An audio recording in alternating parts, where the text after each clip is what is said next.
Okay, so welcome everyone. My name is John Lustrea. I'm with the National Museum of Civil War Medicine, and today here with us we have Melanie Kiechle. And she is an associate professor at Virginia Tech, the author of the very interesting book Smell Detectives. And for our purposes today, she is a critically acclaimed blog author on our very own blog. And her post is entitled Fighting Disease with Smell, Disinfection During the Civil War. So you can find that on civilwarmed.org/disinfection. And we're going to talk a little bit about that today, and we'll see where the conversation takes us. So welcome, Melanie. Thank you for having me, John. To start things off, I thought I'd ask, how did you get into this field? What got you into history, and specifically the history of smell? Why should people care about smell in history? I'm sure you get that a lot, but I'd be curious for your answer. Yeah, I mean, those are really great questions. Um, I always loved history. It's one of those things growing up that I gravitated towards. I think especially because my grandparents, told me what things used to be like, and I was just sort of fascinated by that. Um, in terms of getting into the history of the senses, that was something that I was not expecting, and I didn't know that that was my interest. But I really discovered that field in graduate school, and I think anytime that we can take what we take for granted and sort of step back and ask, um, was that the same or was it different? That's something that's really fascinating to do, especially because there are things that it's hard to imagine changed over. But not only what we're sensing, right? The world around us has changed. So to have how people react and how we interpret and how we understand what those different things in the world around us mean and do. So um, once I discovered history of the senses, I was fascinated, I was hooked, and I realized that there weren't many people writing about smell. So foolishly, I thought I should do it. Turns out that's very hard to do. People tend not to write about smell or talk as much about smell as the other senses. And there's a long history to that, that we have a lot of cultural taboos against talking about smells, particularly bad smells.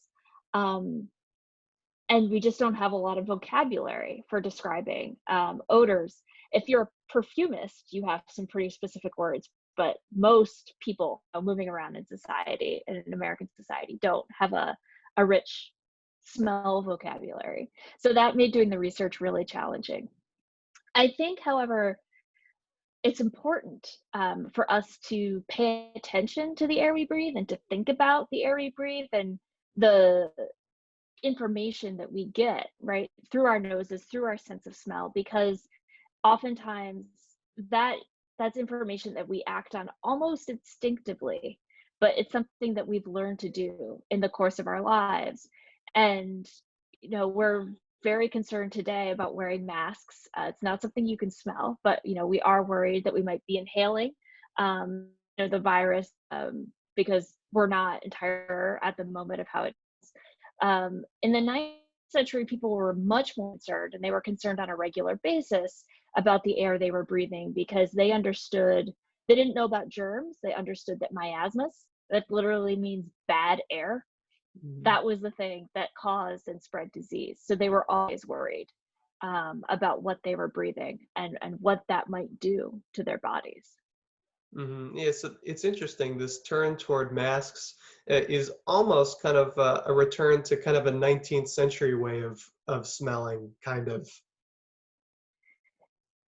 I mean, yes and no. I think there are a lot of similarities, and a lot of those similarities come from uncertainty about how diseases or illnesses spread.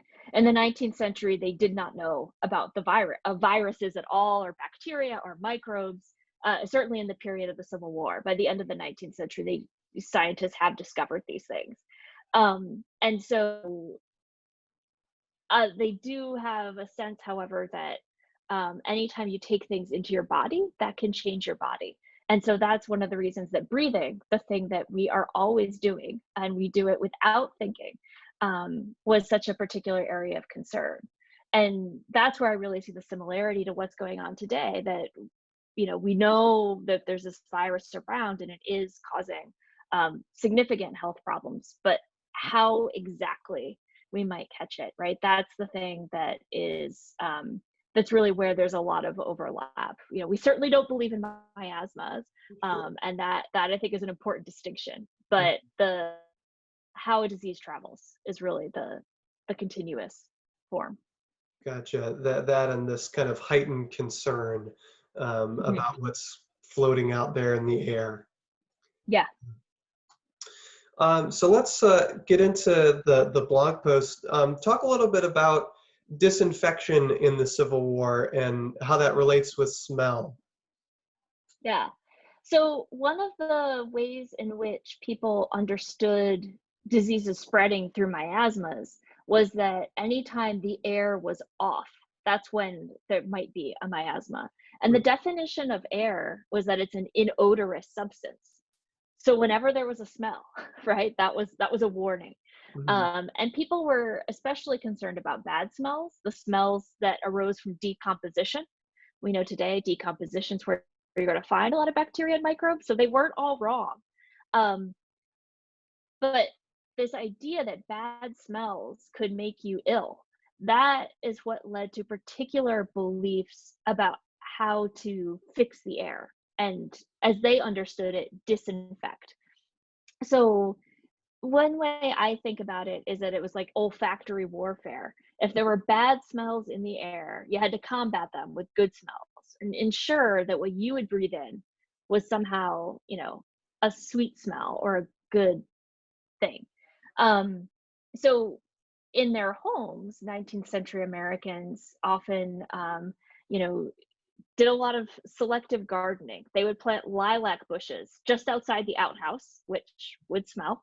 Um, they also planted lilac bushes right underneath bedroom windows. And the reason they did that was so as the air blew in through the window, it would pick up that good smell, and that would overpower, right? It would purify the air in the way that they thought about it. That was the disinfectant. Um, of course, that doesn't quite work. And we realize that now. They also had a lot of chemicals that they used as disinfectants for the same reason, because they would stop odor production. This was why lime was such a prevalent and heavily used substance in the 19th century.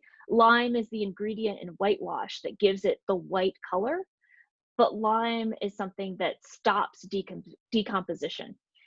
So if you watch any TV show where there's a murder now, right? If you have lime, the body won't decompose. You can hide your crime. They weren't trying to hide their crimes. They were using lime to stop odor production because they thought that that was stopping the miasma. So lime was also a disinfectant in the way that people use them. In the move from being in your home to being in the Civil War, where we had an incredible, like, just, masses of people coming together in very constrained spaces and constrained environments. There are lots of smells that went along with that, latrines for sure, as well as decomposing bodies after battles, not just of people but also of all of the animals that they use, horses in particular. And so the need for disinfectants was even higher. There wasn't time to plant a lilac bush and wait for it to bloom. And so there was a lot more reliance on chemicals during the Civil War. Um, Chloride of lime was one. But the other thing that comes out, and there was really a wide acceptance of this belief, is that the disinfectant is fresh air. And that was the thing that was hardest to get when you were in those really cramped and constrained spaces where the war happened. Mhm. This, well, I don't. What are your thoughts on this? Like, what would they think of? Because sometimes, at least today, anyway, when someone's cooking, people are like, "Oh man, that smells good." Would they have thought of, like, good odors from cooking to have health benefits at all? Oh, that's a really good question. I haven't seen any evidence of that in all the diaries and things that I've read through. I have read, and I think something that is hard for us to wrap our heads around, right? I've read that people who write home about, smelling the coffee and the bacon and being very hungry, but also being able to smell bodies decomposing. And it's interesting because in writing about that, they're saying there's something wrong here. They're uncomfortable with what's going on, but they realize, they can still eat even though they're also inhaling these bad smells. And they don't, there's a private who writes home about this, and he says he tries to say it's like a sign of how far he's come, that he can now do this thing that was unthinkable before, eating in the presence of a corpse. Um, but he also seems like, distinctly uncomfortable. He has to explain this to his family at home because this is not a normal way to behave. So yeah, so while they certainly thought cooking smells were good smells, I don't know that they necessarily thought they were healthful in the way that sweet, and sweet, one of the definitions of that is that it's purifying. The way that they thought sweet smells, the smells from particular plants, were healthful. Got it. That kind of makes sense. Like, yeah, Mhm. something, and this is kind of interesting to think about, the combination of certain senses here. But if something smells like it tastes good, it's not necessarily a purifying smell so much as like a floral smell is. Like, you're not thinking about eating the flower. Um, Right, exactly. the same way. Interesting.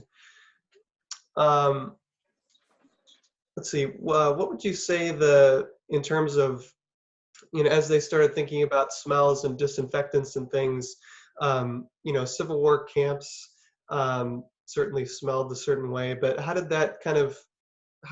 Civil War Americans or 19th century Americans take that kind of newfound experience of Civil War camps and battlefields going forward after the war, and how they thought about public health and urban health? So this is one of the things that I think is fascinating, not just the Civil War itself, but then how it affects American society afterwards. Going into the Civil War, less than 20% of Americans lived in cities. The vast majority of Americans were in small towns on farms, and they were not, excuse me, they weren't used to being in these crowded conditions that we associate with cities. Cities were known to be unhealthy. I mean, that was the popular attitude towards cities, in large part because they were so smelly. They had massive slaughterhouses. These things, just the scale of all these people living together, of all these outhouses being in the same place, all these animals being in the same place, intensified familiar odors that you would find anywhere around the United States, to truly scary, right? When you think that a bad smell is a thing that makes you sick, Hmm. scary proportions, it was impossible to escape them. The Civil War does the thing. And I think it's really important to note that lots of Americans called instant cities.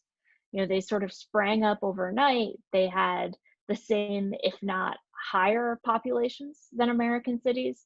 The Surgeon General William Hammond writes about the density, population density in Civil War camps, and he says that it's worse. The population density is higher than even the most crowded cities in Europe. And so he's like, of course they're unhealthy. Of course disease is rampant. Um, and his comparison is directly to cities and the sanitary conditions within cities, which he points out camps don't have often because there just isn't time, to dig a latrine, or to make sure the tents are properly spaced, or to set up a place where everyone can dump their wastes instead of just tossing them outside of the tent. So Hammond was really concerned about this during the Civil War, and so was the United States Sanitary Commission.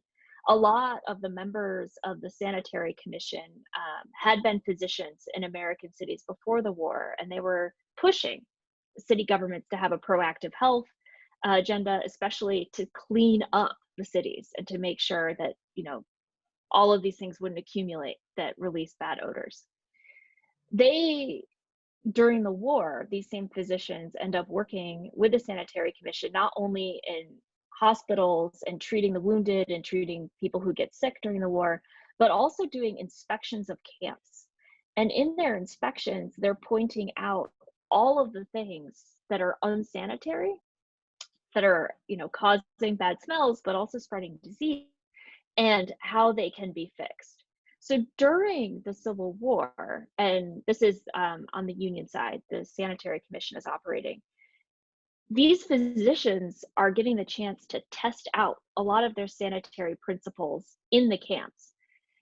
And beyond that, the soldiers, many of whom hadn't had much contact with physicians before the war, they're learning these sanitary principles from these physicians. And they also see a difference that camps that are better organized, where the tents are ventilated, people don't get sick as often or for as long as happened in, hastily set up camps where conditions were not maintained, right? Often one of the biggest issues was latrines that all were a source of drinking water. That's not a good setup. No. And Oh. so the sanitary commission's putting all of these guidelines into effect during the war, and soldiers are learning it. But they're also learning that camps are better when they follow the sanitary regulations, the sanitary guidelines. So I think there's a couple of things that happened coming out of the war. One, that the physicians who have been part of the sanitary commission, they've proven that they can make a difference, that they can do some disease prevention and make disease less deadly by enacting these sanitary provisions. So they go back to their city governments even more, adamant about the need to enact public health within the cities. The other thing that happens is soldiers leave the war and they have kind of a new respect for what physicians can do and how small changes to conditions can have significant effects on their health. So there's a new attitude after the war towards the idea of physicians having a role in city government and protecting public health more actively than they had before. Hmm. That's all so interesting for all kinds of reasons, but uh, I love that because I think there's a temptation for us today to look back, especially if you don't know a whole lot about 19th century medicine, but just to look back and just because we didn't know about germ theory, to say, oh, they probably just weren't that smart. They just couldn't figure it out. But they're certainly aware that there are problems, and they're trying out all kinds of things. And some of them are a little goofy.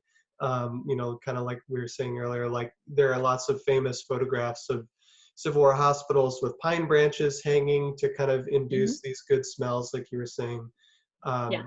It's not going to save someone if they have typhoid fever or anything like that, but they're trying stuff. And in some cases, like this increased efforts toward ventilation and dedicated places for latrines and things like that, they have all kinds of beneficial effects that we certainly take for granted today, but you got to start somewhere. And so I find all of this incredibly fascinating and interesting. And Civil War camps as well. That like you're saying, that population density and how they resemble cities. I mean, so at the start of the Civil War, of course, lots of epidemic diseases go through the ranks because of all this poor sanitation and things of that nature, and everyone living close together. And we've seen the modern version of that with the spread of COVID-19, people just living close together, and the devastating effects that can sometimes have when there's something that's very contagious. Hmm. Um, Absolutely. let's see here.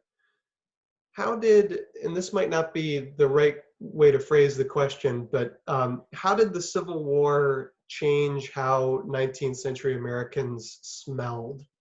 Or how did they think differently about smell or miasmas, or Mhm. take that wherever you want to go with it? Yeah, I mean, that's a really great question, and it's one that's important to try to figure out, right? So, miasma theory starts to sort of wane before germ theory is fully accepted, and one of the questions is what happened? What changed all that? Part of what's going on, in the Civil War is you have people who are even more convinced than they were before that bad smells, and are miasmas that cause disease. Part of that's because they've had physical responses to these calming odors, especially on battlefields, where soldiers have vomited or they've seen physicians vomit. So that's even like a stronger sign that these are things we need to avoid. Um, and so that really reinforces the fear of miasma. On the flip side, the work with disinfectants during the Civil War changes a lot of beliefs about, what is effective as a disinfectant and what isn't. And so in the 1860s, physicians and scientists are starting to separate deodorizers from disinfectants. Mm. And in doing that, they're starting to say, you know, bad odors don't always cause disease. Maybe there's something else. They don't know what the something else is yet, but there is kind of like these, you know, cracks that different people are working within. And so there's much more of an emphasis on chemical deodorizers over or chemical disinfectants over, these sort of what we might call natural treatments with the last reodorizing. Um, that said, the one thread that one runs throughout, and it's continuous, and Americans are not the first ones with it. A lot of them borrow this idea from Florence Nightingale and her experiences working for the British in the Crimean War, is that fresh air is the thing that's absolutely necessary for health.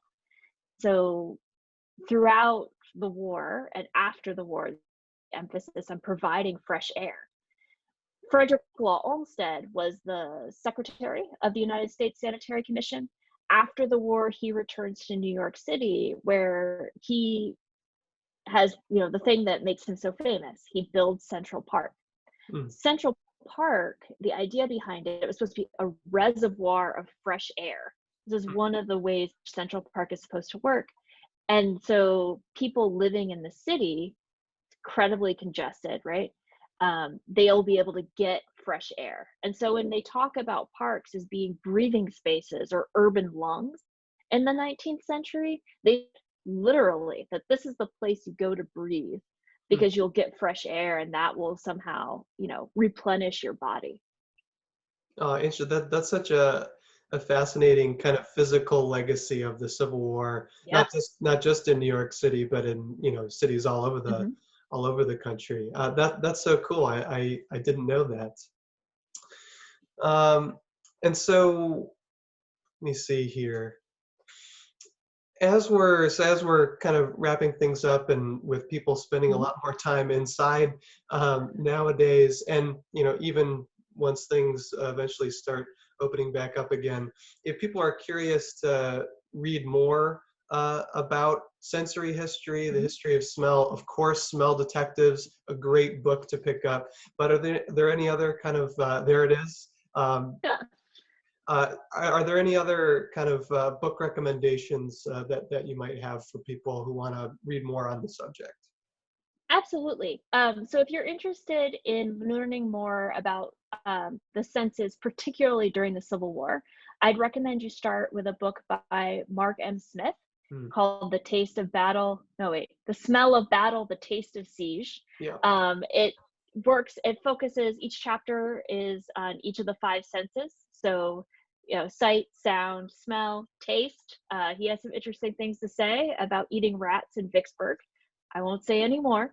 And there's also a brand new book by Evan Kutzler about Hmm. what the senses were like in Civil War prisons. And I haven't gotten a chance to read that yet, but it's in my plans for quarantine It's reading, on and my I read hope list you'll as read well. with me. Yes, Yeah. I'm looking forward to that one. I had the the pleasure to take a couple classes with Mark Smith. I Oh, did graduate fantastic. school at the University of South Carolina, and he is just a delightful person. He had this Yeah. uncanny ability to make me feel better about my project literally every time I went to class, which not a lot of professors can do consistently. But That's a great thing. I've had the pleasure of reading the book, and it's a great one. Fantastic. And then the other book I'd recommend just for about smell and it's kind of the classic. It's the book that inspired me to get into researching smell, and it's a book by French historian Elaine Corbin called "The Foul and the Fragrant."